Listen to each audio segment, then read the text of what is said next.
موت کی ہچکی اور روح کا سفر۔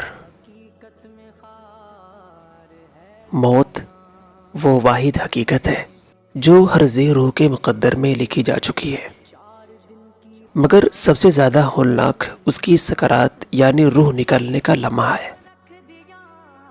علماء کہتے ہیں کہ روح کے جسم سے نکلنے کی تکلیف ایسی ہے جیسے 3000 تلواروں سے ایک ساتھ وار کیا جائے۔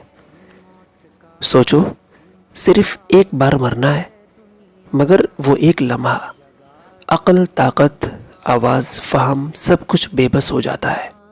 وہ گھڑی خاموش ہوتی ہے، مگر دل کے اندر ایک قیامت ٹوٹ رہی ہوتی ہے۔ آنکھوں کے سامنے دنیا چھن جاتی ہے اور روح ایک انجانی وادی میں نکل پڑتی ہے، جہاں نہ ماں ہوتی ہے، نہ اولاد، نہ مال اور نہ دنیا، بس رہ جاتا ہے تیرا رب اور تیرا عمل۔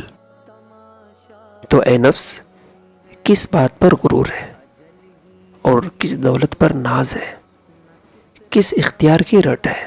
جس جسم میں تم آج پھرتے ہو، کل وہ قبر میں بے حرکت پڑا ہوگا، اور روح یا تو آرام سے ہوگی یا حسرت میں تڑپتی ہوگی۔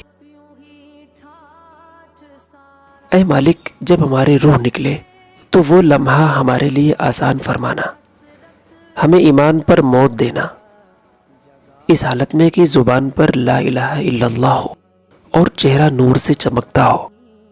اے رب کریم، ہمارے قبر باغیچوں میں بدل دینا اور ہمیں ان لوگوں میں شامل کرنا جن سے تو راضی ہو گیا ہے۔